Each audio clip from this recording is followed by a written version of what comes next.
ॐ भूर्भुवः स्वः तत्सवितुर्वरेण्यं भर्गो देवस्य धीमहि धियो यो नः प्रचोदयात्। नमस्कार, दिव्य ज्योतिष परामर्श केंद्र में आप सभी लोगों का हृदय से स्वागत है। प्रिय मित्रों, आज हम तुला लग्न के विभिन्न भावों में सूर्य के फलादेश के संदर्भ में चर्चा करेंगे कि तुला लग्न के 12 भावों में बैठ करके सूर्य हमें किस प्रकार का फल प्रदान करते हैं। इसके पहले हम मेष से लेकर के कन्या लग्न तक विभिन्न भावों में सूर्य के फलादेश की चर्चा कर चुके हैं और वह वीडियोस हम अपने YouTube चैनल दिव्य ज्योतिष परामर्श केंद्र पर अपलोड कर चुके हैं। आशा करते हैं कि आप सभी लोग हमारे उन वीडियोस को देख करके अपने आप को लाभान्वित कर रहे होंगे। जो लोग हमारे चैनल पर अभी नए हैं, हमारे चैनल से नहीं जुड़े हैं, नहीं सब्सक्राइब किए हैं, उनसे हमारा निवेदन है कि आप सभी लोग हमारे चैनल को सब्सक्राइब कर लें और साथ में बेल आइकॉन का बटन भी अवश्य दबाएं, ताकि इस प्रकार के जो भी उपयोगी वीडियो हम बनाएं, आपके जीवन से संबंधित, आपकी कुंडली से संबंधित, उसका नोटिफिकेशन सबसे पहले आपको मिले और आप उससे लाभान्वित हो सकें। प्रिय मित्रों, हमारा उन लोगों से भी अनुरोध है जिन लोगों के पास जन्म विवरण नहीं है, जिन लोगों के पास जन्म कुंडली नहीं है और वो समस्याग्रस्त हैं और उनके मन में ये टीस रहती है कि काश मेरे पास भी जन्म कुंडली होती या मेरे पास भी जन्म विवरण होता तो हम लोग भी अपनी कुंडली को दिखवा करके अपना उचित ज्योतिषी समाधान करवा करके हम अपने जीवन को सुखमय और आनंदपूर्ण बना पाते। लेकिन दुर्भाग्यवशात या भूलवशात उनके पास ना तो जन्म विवरण ही है और ना ही किसी प्रकार की जन्म कुंडली है। तो ऐसे लोगों का भी हमने खास ख्याल अपने YouTube चैनल में रखा हुआ है। इन लोगों के लिए भी हम बराबर कुछ न कुछ वीडियोस बनाते रहते हैं और अपने YouTube चैनल दिव्य ज्योतिष परामर्श केंद्र में अपलोड करते रहते हैं। तो वे लोग तो सब्सक्राइब करें ही जिनके पास जन्म कुंडली या जन्म विवरण है, साथ में वो लोग भी चैनल को सब्सक्राइब करें जिनके पास जन्म कुंडली या जन्म विवरण नहीं है। प्रिय मित्रों, आज हमारी और आपकी जो चर्चा होगी वो तुला लग्न में विभिन्न भावों में सूर्य के फलादेश को लेकर के होगी। प्रिय मित्रों, अब तुला लग्न के बारे में जानने से पहले हमें समझने का प्रयास करना चाहिए कि तुला राशि क्या होती है। तो राशियों के क्रम में 7वें नंबर पर यह राशि आती है जिसे तुला राशि कहते हैं। इसका जो स्वामी होता है वो शुक्र होता है। ये वायु तत्व प्रधान राशि होती है और जन्म कुंडली जब हम बनाते हैं तो जन्म कुंडली का जो पहला भाव होता है, जब उसमें 7 नंबर लिखा होता है अर्थात तुला राशि स्थित होती है, तो ऐसी जन्म कुंडली को हम तुला लग्न की कुंडली कहते हैं। अब तुला लग्न की कुंडली में जो लग्नेश होते हैं वो शुक्र होते हैं और आप लोगों को भली भांति पता है कि कोई भी कुंडली अच्छे से तभी फंक्शन करती है, तभी कार्य करती है जब उसमें लग्नेश बली होते हैं। तो सबसे पहली शर्त तो ये होती है लग्नेश का बली होना बहुत ही जरूरी होता है। अब यदि हम बात तुला लग्न की करें तो जब तुला लग्न में सूर्य का हम फलादेश करना चाहेंगे या तुला लग्न में सूर्य का फलादेश करेंगे तो हमें सबसे पहले ये देखना पड़ेगा कि सूर्य इस लग्न में किस भाव के स्वामी होते हैं। तो जब बात हम तुला लग्न की करते हैं तो तुला लग्न में सूर्य एकादश भाव के स्वामी होते हैं, जहां से लाभ और आय का विचार किया जाता है। इस प्रकार तुला लग्न वालों के लिए सूर्य एकादशेश हो गए, लाभेश हो गए। प्रिय मित्रों, आप कह सकते हैं कि तुला लग्न में सूर्य एक प्रकार से अच्छे ग्रह माने जाएंगे क्योंकि ये अच्छे भाव के लाभ भाव के स्वामी हैं। अब जाहिर सी बात है, ये जो लाभ भाव के स्वामी हैं ये आपकी लग्न कुंडली के जिस किसी भी भाव में बैठेंगे उस भाव के कारकत्वों द्वारा आपको जीवन में लाभ दिलाने का प्रयास करेंगे। तो ये तो बात रही कि तुला लग्न में जो सूर्य होते हैं वो लाभेश होते हैं, आयेश होते हैं, एकादशेश होते हैं। जैसा कि आप सभी लोग सूर्य के बारे में जानते हैं, सूर्य राजा हैं, सूर्य शासक हैं, सूर्य आत्मा है, सूर्य मान सम्मान स्वाभिमान है, सूर्य हमारा अभिमान है। समाज में हमको कितनी पद, कितनी प्रतिष्ठा, कितनी शोहरत, कितनी इज्जत मिलेगी, इन सारी चीज़ों के कारक सूर्य हैं। सूर्य हमारे अंदर घमंड भी डालते हैं, सूर्य हमारे अंदर एको अहम द्वितीयो नास्त की भावना भी पैदा करते हैं। तो ये सारी विशेषताएं सूर्य के अंदर पाई जाती हैं।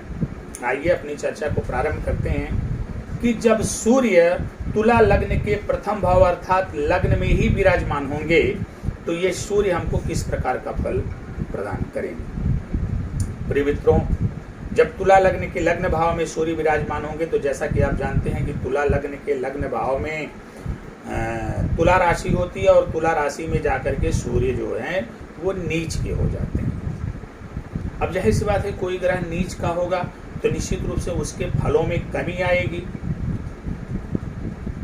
तो कुछ उसका प्रभाव तो आपके जीवन पर पड़ेगा ही पड़ेगा। परंतु चूंकि लग्न में बैठ रहे हैं और लाभेश होकर के बैठ रहे हैं तो पहली बात तो सूर्य की जो नैसर्गिक विशेषता है वो तो आपको प्रदान करेंगे।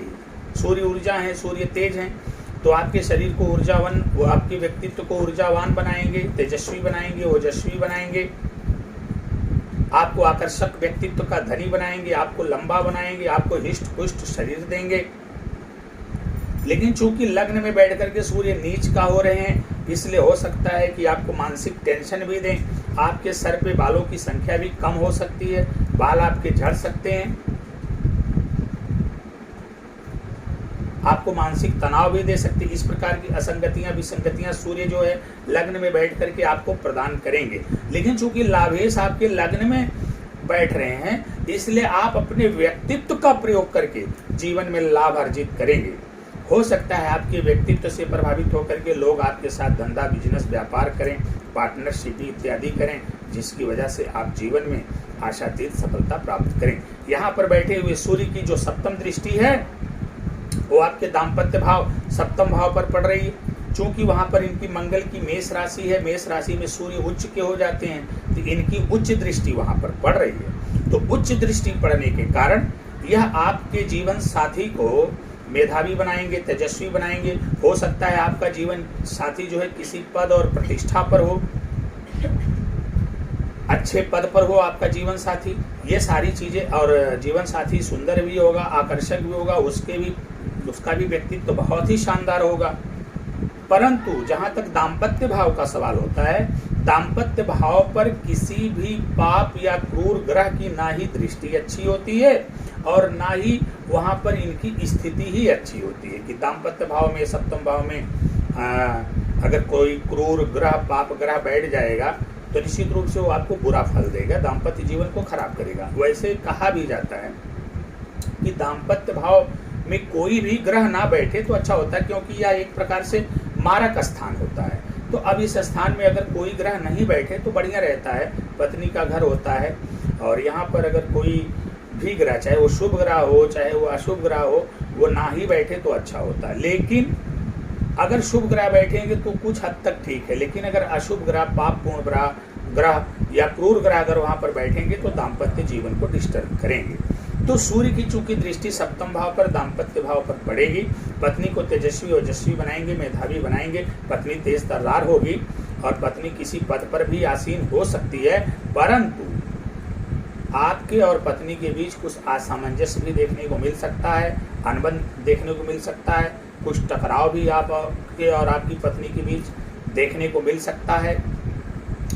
इसके अलावा पत्नी को कोई बीमारी भी हो सकती है। इस प्रकार से मतलब कहने का है कि दाम्पत्य जीवन बहुत अच्छा नहीं रहेगा, इसका मिला जुला फल आपको देखने को मिलेगा। आइए बात करते हैं, जब सूर्य तुला लग्न की कुंडली में धन भाव अर्थात द्वितीय भाव में बैठेंगे तो किस प्रकार का फल प्रदान करेंगे। तो जब तुला लग्न की कुंडली में सूर्य जो है जाकर के धन भाव में बैठेंगे तो वहाँ पर वृश्चिक राशि है, इनके मित्र मंगल की राशि है, तो अपने मित्र की राशि में बैठ करके, और साथ ही साथ एक बात आपको ये ध्यान रखना है कि लाभेश जाकर के धन भाव में बैठ रहे हैं। तो हमारे शास्त्रकार कहते हैं, हमारे ज्योतिर्विद कहते हैं, हमारे शास्त्रों में कहा गया है कि लाभेश जाकर के जब धन भाव में बैठता है तो एक प्रकार से यह एक महाधनी योग कहलाता है। अर्थात अब यहाँ पर बैठे हुए सूर्य आपको महाधनी बनाएंगे। आपको कुटुंब का सुख मिलेगा, परिवार का सुख मिलेगा, आप वाणी द्वारा लाभ प्राप्त करेंगे, कुटुंब और परिवार द्वारा लाभ प्राप्त करेंगे। सभी लोग आपका सहयोग करेंगे। आपको कुटुंब में, परिवार में बड़े ही सम्मान की दृष्टि से देखा जा सकता है। तो यहाँ पर बैठे हुए सूर्य आपको महाधनी बनाएंगे, इसमें कोई दो राय नहीं है। परंतु यहाँ पर बैठे हुए सूर्य की जो सप्तम दृष्टि है वो आपके अष्टम भाव पर पड़ेगी, और जो अष्टम भाव है वहाँ पर शुक्र की राशि वृषभ राशि है, शुक्र से इनकी शत्रुता है। तो वहाँ पर शत्रु दृष्टि पड़ने के कारण ये अचानक से आपकी धनहानि भी करवा सकते हैं। अचानक से आपके साथ कोई घटना या दुर्घटना भी घटित हो सकती है। साथ में आपके पास कुछ गुप्त शत्रु भी हो सकते हैं जो आपके ऊपर झूठा लांछन या आरोप लगा करके आपको बदनाम करने का प्रयास करेंगे, आपकी मानहानि करने का प्रयास करेंगे। आइए बात करते हैं तुला लग्न की कुंडली के तृतीय भाव में जाकर के जब सूर्य बैठेंगे तो किस प्रकार का फल प्रदान करेंगे। तो जब बात करते हैं तुला लग्न की, तुला लग्न के तीसरे भाव को, तृतीय भाव यानी पराक्रम भाव को देखते हैं तो वहाँ पर इनकी जो राशि है वो मंगल की राशि है, वो गुरु की राशि है, धनु राशि। अब तीसरे भाव में गुरु की राशि धनु राशि है, तो धनु राशि इनकी मित्र राशि है। तो अपने मित्र की राशि में जब जाकर के सूर्य पराक्रम भाव में बैठेंगे तो जाहिर सी बात है आपको महापराक्रमी बनाएंगे। साथ ही साथ जो आपके छोटे भाई बहन हैं, बंधु हैं, सहोदर हैं, बंधु बांधव हैं, उनके साथ आपके बहुत ही मधुर संबंध होंगे। और चूंकि लाभेश जाकर के पराक्रम भाव में बैठ रहे हैं, इसलिए आप अपने पराक्रम द्वारा जीवन में अकूत धन संपदा अर्जित करेंगे। साथ ही साथ अपने छोटे भाई बहन द्वारा भी आपको लाभ मिलेगा, मित्रों द्वारा, बंधु बांधवों द्वारा भी आपको लाभ मिलेगा। यहाँ पर बैठे हुए सूर्य की जो सप्तम दृष्टि है वो जाकर के भाग्य भाव पर पड़ेगी, और भाग्य भाव में बुध की राशि मिथुन राशि है, और बुध से इनके संबंध अच्छे होते हैं क्योंकि बुध सूर्य के साथ मिलकर के बुधादित्य राजयोग का निर्माण करते हैं। अक्सर बुध को आप सूर्य के साथ ही पाएंगे। तो जब बुध की राशि में जाकर के बुध की राशि पर इनकी दृष्टि पड़ेगी, अब नवम भाव पे दृष्टि पड़ेगी। नवम भाव में जो है मिथुन राशि है, भाग्य भाव पर दृष्टि डालेंगे। मित्र दृष्टि पड़ने के कारण आपके भाग्य में वृद्धि करेंगे। वो धर्म और सत्कर्म का भाव होता है, तो आपको धर्म और सत्कर्म द्वारा जोड़ेंगे, आपके पिता को सुखी और समृद्ध बनाएंगे। कुल मिला जुला के संक्षेप में कहा जा सकता है कि तृतीय भाव में बैठा हुआ सूर्य जब सप्तम दृष्टि से नवम भाव को देखेगा तो आपको परम भाग्यशाली, कर्मठी, सत्कर्मी और धार्मिक बनाएगा। आइए बात करते हैं तुला लग्न की कुंडली के चौथे भाव में बैठ करके सूर्य आपको किस प्रकार फल प्रदान करेंगे। प्रिय मित्रों, जब बात करते हैं चौथे भाव की, जहाँ से भूमि, भवन, वाहन, सुख, माता, जनता इत्यादि का विचार किया जाता है, यहाँ जाएंगे सूर्य तो ये मकर राशि में बैठेंगे। मकर राशि शनि की राशि है जो इनके नैसर्गिक शत्रु हैं। अब अपने नैसर्गिक शत्रु की राशि में एक तो सूर्य बैठ रहे, दूसरी तरफ जो चौथा भाव होता है वो अर्धरात्रि का समय होता है। तो अर्धरात्रि के समय में सूर्य जो है थोड़े से कमजोर हो जाते हैं, बलहीन हो जाते हैं। ऊपर से बलहीन हो गए हैं सूर्य, ऊपर से शत्रु की राशि में भी बैठे हुए हैं, तो जाहिर सी बात है अब यहाँ पर शत्रु की राशि में होने के कारण सूर्य भूमि, भवन, वाहन के सुख से वंचित करेंगे, माता के सुख से वंचित करेंगे, जनता द्वारा आपका अपमान भी हो सकता है। इसके अलावा आपको सुख से भी वंचित करेंगे यहाँ पर बैठे हुए सूर्य। परंतु शनि से अब आपको इनकी तात्कालिक मैत्री देखनी होगी। अगर शनि के साथ इनकी तात्कालिक मैत्री हो तो इस स्थिति में आपको अच्छे परिणाम देखने को मिलेंगे। आपको भूमि, भवन, वाहन द्वारा सुख की प्राप्ति होगी, धन की प्राप्ति होगी, माता द्वारा आपको धन की प्राप्ति होगी, माता द्वारा सुख की प्राप्ति होगी। आप राजनीति के क्षेत्र में अग्रणी हो सकते हैं, जनता द्वारा आपको धन की प्राप्ति अवश्य होगी, इसमें कोई दो राय नहीं है। यहाँ पर बैठे हुए सूर्य की जो सप्तम दृष्टि है वो दशम भाव पर पड़ेगी, और जो दशम भाव होता है वो कर्म का होता है।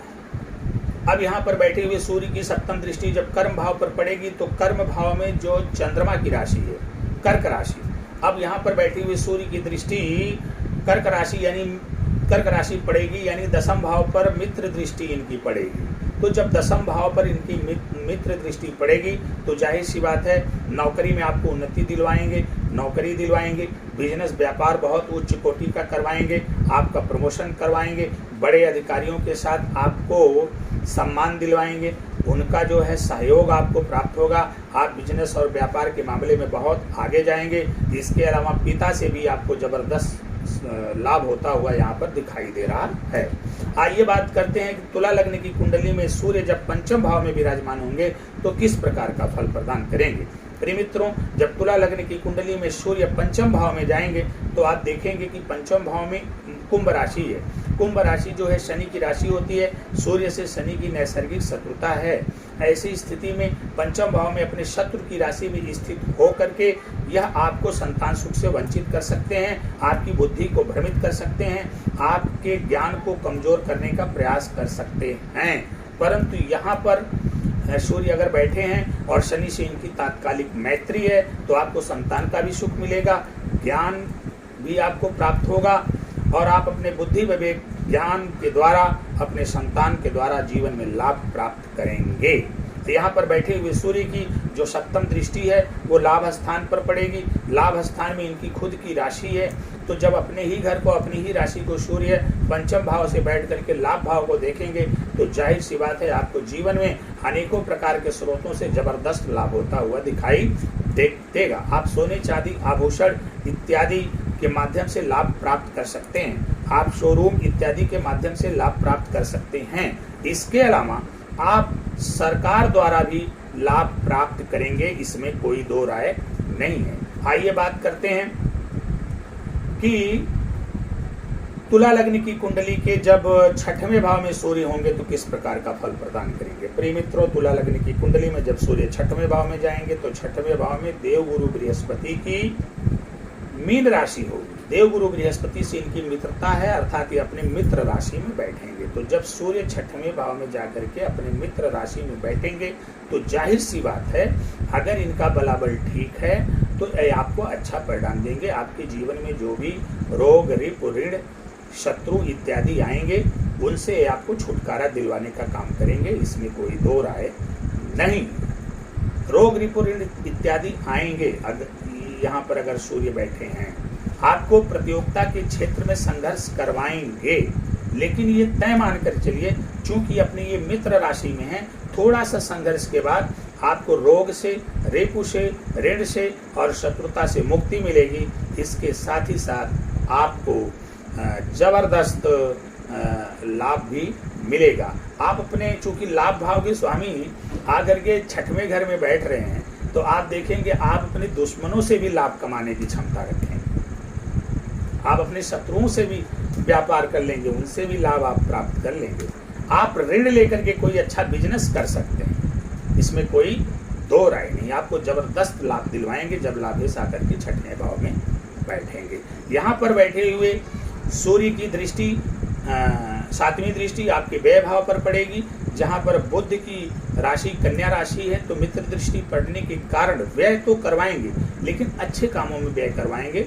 हो सकता है आप अपने शान और शौकत के ऊपर खर्च करें, आप अपने प्रदर्शन अपने आप को दिखाने के लिए, समाज में अपने आप को स्थापित करने के लिए, समाज में अपने आप को आगे दिखाने के लिए, अग्रणी दिखाने के लिए आप यहाँ पर व्यय कर सकते हैं। इसके अलावा कुछ रोग रिपु ऋण के ऊपर भी आपका व्यय ये करवाएंगे, लेकिन ये तय मानकर चलिए व्यय तो करवाएंगे लेकिन वह व्यय आपका निष्फल नहीं जाएगा, उसके द्वारा आप अपने रोग रिपु ऋण इत्यादि पर जबरदस्त सफलता प्राप्त करेंगे। अब आइए बात करते हैं कि तुला लग्न की कुंडली के सप्तम भाव में जब सूर्य विराजमान होंगे तो वो किस प्रकार का फल प्रदान करेंगे। प्रिय मित्रों, जब तुला लग्न की कुंडली के सप्तम भाव में सूर्य जाएंगे तो वहाँ पर मंगल की मेष राशि 1 नंबर की राशि है और वहाँ पर सूर्य उच्च के हो जाएंगे। तो यहाँ पर सूर्य के उच्च हो जाने के कारण आपकी जो पत्नी होगी, जो जीवन साथी होगा, वो बड़ा ही सुंदर होगा, बहुत ही अच्छा होगा, मेधावी होगा, तेजस्वी होगा, ओजस्वी होगा, किसी पद और प्रतिष्ठा पर हो सकता है। लेकिन जैसा कि हमने पहले ही कहा कि क्रूर ग्रहों या पाप ग्रहों का सप्तम में होना कहीं से भी वैवाहिक जीवन के लिए उत्तम नहीं माना जाता है। ऐसी स्थिति में पत्नी के साथ अपने अहम को लेकर के या किसी न किसी बात को लेकर के पत्नी के साथ कुछ अनबन मनमुटाव इस प्रकार की स्थितियां आपको देखने को मिल सकती हैं। पत्नी को स्वास्थ्य को लेकर के भी हो सकता है आप थोड़ी सी चिंतित या परेशान रह सकती हैं। यहाँ पर बैठे हुए सूर्य की जो सप्तम दृष्टि है आपके लग्न पर पड़ेगी, आपके व्यक्तित्व पर पड़ेगी। तो जाहिर सी बात है, सूर्य की दृष्टि जब लग्न और व्यक्तित्व पर पड़ती है तो व्यक्तित्व में चार चांद लग जाता है, व्यक्तित्व बहुत ही आकर्षक हो जाता है। परंतु नीच दृष्टि पड़ने के कारण या आपको थोड़ी सी मानसिक पीड़ा देंगे, शारीरिक कष्ट देंगे, सर में टेंशन दे सकते हैं, सर में दर्द दे सकते हैं, सर के बालों को कम कर सकते हैं। इस प्रकार से जो है सूर्य यहाँ पर करते हैं। आइए बात करते हैं जन्म कुंडली के अष्टम भाव में जब सूर्य जाएंगे तुला लग्न की कुंडली में तो किस प्रकार का फल प्रदान करेंगे। प्रिय मित्रों, जब तुला लग्न की कुंडली के अष्टम भाव में सूर्य जाएंगे तो वहां पर वृषभ राशि होगी, 2 नंबर की राशि जो शुक्र की राशि है। शुक्र इनके जो है शत्रु हैं, तो जब ये अपने शत्रु की राशि में जाएंगे तो जाहिर सी बात है यहाँ पर ये आपको कष्ट प्रदान करेंगे। आपके साथ अचानक से कोई बड़ी दुर्घटना हो सकती है, आपके साथ कोई चोरी डकैती इत्यादि हो सकती है, आपकी अचानक से धन हानि हो सकती है, आप किसी लंबी बीमारी से भी पीड़ित हो जाते हैं, हो सकते हैं, सर दर्द और माइग्रेन की समस्या से पीड़ित हो सकते हैं। आपके सर में यदि सूर्य निर्बल स्थिति में है तो भयानक रूप से चोट भी लग सकती है। ये सारी स्थितियां यहाँ पर बैठे हुए सूर्य उत्पन्न करेंगे। अब यहाँ पर बैठे हुए सूर्य की जो 7वीं दृष्टि आपके धन भाव पर पड़ेगी। धन भाव में मंगल की राशि वृश्चिक राशि है, तो मित्र दृष्टि पड़ने के कारण आपको अकूत धन संपदा का मालिक बनाएंगे। परिवार के साथ आपके संबंध अच्छे होंगे और कुटुंबजनों के साथ आपके संबंध अच्छे होंगे और आपको अकूत धन संपदा का स्वामी बनाएंगे। एक बात हम यहाँ पर कहना चाहेंगे कि लाभेश का अष्टम भाव में जाना कहीं से भी अच्छा नहीं माना जाता। यह एक प्रकार का दुर्योग होता है। ऐसी स्थिति में व्यक्ति धनाढ्य होते हुए भी निर्धन होने में उसको जरा भी समय नहीं लगता है। तो यदि आप तुला लग्न के हैं और सूर्य अष्टम भाव में विराजमान है तो आपको सूर्य का निरंतर उपाय करते रहना चाहिए। आइए बात करते हैं तुला लग्न की कुंडली में सूर्य जब नवम भाव अर्थात भाग्य भाव में जाएंगे तो किस प्रकार का फल प्रदान करेंगे। प्रिय मित्रों, जब ये अपने भाग्य भाव में जाएंगे तो वहां पर बुध की राशि मिथुन राशि होगी, तो अपने मित्र की राशि में बैठ करके ये जबरदस्त भाग्य वृद्धि करेंगे, आपको भाग्यवादी बनाएंगे, आपके भाग्य में प्रबलता लाएंगे, आपको धर्म से जोड़ेंगे, सत्कर्म से जोड़ेंगे, पिता का सुख मिलेगा। आप धर्म और सत्कर्म के माध्यम से जबरदस्त लाभ कमाएंगे, इसमें कोई दो राय नहीं है। धर्म और सत्कर्म धार्मिक क्रियाकलापों के माध्यम से आपको लाभ होता हुआ दिखाई देगा। पिता के द्वारा आपको भी लाभ प्राप्त होगा। यहाँ पर बैठे हुए सूर्य की जो सप्तम दृष्टि है वो तृतीय भाव अर्थात पराक्रम भाव पर पड़ेगी, तो आपको महापराक्रमी बनाएंगे। छोटे भाई बहनों का भी सुख आपको प्रदान होगा, मित्रों बंधु बांधवों का भी सुख आपको प्रदान होगा। यहाँ पर बैठे हुए सूर्य पराक्रमी बना करके आपको लाभ दिलवाएंगे, साथ ही साथ अपने छोटे भाई बहनों द्वारा भी आप लाभान्वित होंगे, मित्रों बंधु बांधवों के द्वारा भी आपको लाभ होता हुआ यहाँ पर दिखाई दे रहा है। इस प्रकार हम कह सकते हैं सूर्य का तुला लग्न में यदि हैं और सूर्य तीसरे भाव में हो या 9वें भाव में हो, ये दोनों स्थितियां तुला लग्न वालों के लिए सबसे बेहतरीन होती हैं, सबसे अच्छी होती हैं। तुला लग्न में यदि सूर्य तृतीयस्थ हैं या फिर नवमस्थ हैं तो यह दोनों स्थितियां आपके लिए परम भाग्यकारी और बहुत ही अच्छी होती हैं। आइए बात करते हैं कि तुला लग्न की कुंडली में सूर्य अगर दशम भाव में जाएंगे तो किस प्रकार का फल प्रदान करेंगे। प्रिय मित्रों, तुला लग्न की कुंडली में जब सूर्य दशम भाव में जाएंगे तो वहां पर चंद्रमा की राशि कर्क राशि है, तो अपने मित्र के राशि में बैठ करके नौकरी के क्षेत्र में व्यापार के क्षेत्र में जबरदस्त सफलता दिलाएंगे। नौकरी के द्वारा व्यापार के द्वारा आप अपने जीवन में जबरदस्त लाभ प्राप्त करेंगे। इसके अलावा आपको पिता का भी भरपूर सहयोग मिलेगा, उच्च पदाधिकारियों का भी आपको समर्थन मिलेगा, आप बिजनेस और व्यापार के मामले में बहुत ही अग्रणी हो जाएंगे। यहाँ पर बैठे हुए सूर्य की सप्तम दृष्टि आपके सुख भाव अर्थात चतुर्थ भाव पर पड़ेगी, चूंकि वहाँ पर इनकी शत्रु दृष्टि पड़ेगी। अगर शनि के साथ तात्कालिक मैत्रता है तब तो ठीक है, भूमि भवन वाहन माता जनता के द्वारा आपको सुख दिलवाएंगे। परंतु यदि शनि के साथ इनकी तात्कालिक मैत्री नहीं है तो शनि के साथ इनकी नैसर्गिक शत्रुता जग जाहिर है, तो जब अपने शत्रु की राशि को देखेंगे तो भूमि भवन वाहन का सुख आपको नहीं प्रदान करेंगे, आपको माता जी का भी सुख प्रदान नहीं होगा, जनता में आपको अपमानित होना पड़ेगा, इन सारे सुखों से आपको वंचित होना पड़ सकता है। आइए बात करते हैं कि तुला लग्न की कुंडली की ग्रहमें भाव अर्थात आय भाव में बैठ करके सूर्य आपको किस प्रकार का फल प्रदान करेंगे, लाभ भाव में बैठ करके सूर्य आपको किस प्रकार का फल प्रदान करेंगे। प्रिय मित्रों, तुला लग्न की कुंडली का जो लाभ भाव होता है वो सूर्य का अपना ही भाव होता है, क्योंकि वहां पर इनकी सिंह राशि होती है। तो जब सूर्य सिंह राशि के स्वामी होकर के अपने ही घर में बैठेंगे, अपने ही घर में विराजमान होंगे, तो जाहिर सी बात है जो ग्रह अपने ही घर में बैठता है अब उसको वो वृद्धि करता ही करता है। गुरु के ऊपर ये बात लागू नहीं होती, लेकिन फिर भी गुरु भी वृद्धि करते हैं। तो कहने का मतलब है कि जब सूर्य लाभेश होकर के लाभ स्थान में ही विराजमान होंगे तो आपको अनेक स्रोत आय के स्रोत बनेंगे, तमाम स्रोतों से आप धनार्जन करेंगे। आपके पास दादाजी की संपत्ति, पैतृक संपत्ति भी आपको प्राप्त होगी, साथ ही आपको बड़े भाई द्वारा भी लाभ प्राप्त होगा, इसमें कोई दो राय नहीं है। यहाँ पर बैठे हुए सूर्य की जो सप्तम दृष्टि है वो आपके पंचम भाव अर्थात संतान के भाव पर पड़ेगी।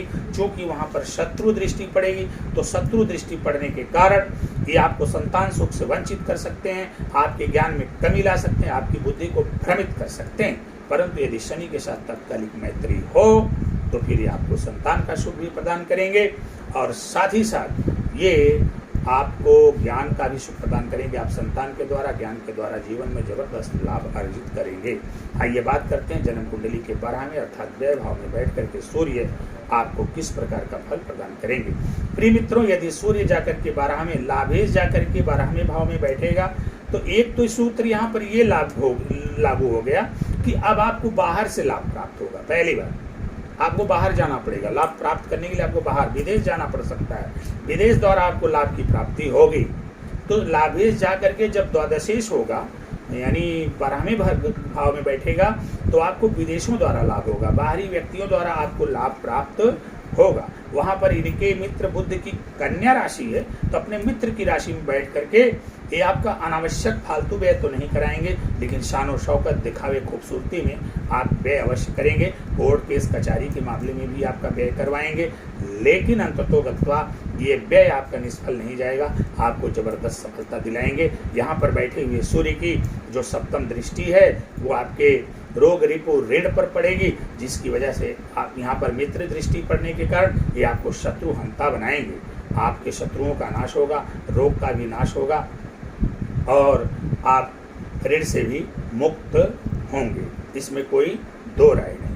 तो प्रिय मित्रों, ये रहा तुला लग्न की कुंडली के विभिन्न भावों में, कुल 12 भावों में, अलग अलग भावों में बैठ करके सूर्य हमें किस प्रकार का फल प्रदान करते हैं। आशा करते हैं आपने हमारे वीडियो को ध्यान से सुना होगा, देखा होगा। हमारा ये वीडियो अच्छा लगा हो तो आप लोग इसको लाइक, कमेंट और शेयर भी करें। साथ ही साथ यदि आपने हमारे चैनल को सब्सक्राइब नहीं किया है तो चैनल को सब्सक्राइब कर लें और लोगों से भी सब्सक्राइब कर दें, बेल आइकन का बटन भी दबा दें, और ताकि हमारा कोई भी वीडियो हम अपलोड करें तो सबसे पहले आपको नोटिफिकेशन मिले और आप उससे लाभान्वित हो सकें। अपने इन्हीं बातों के साथ मैं आप सभी लोगों से विदा लेता हूं। अब अगली चर्चा हम करेंगे वृश्चिक लग्न के विभिन्न भावों में सूर्य के फलादेश को लेकर के।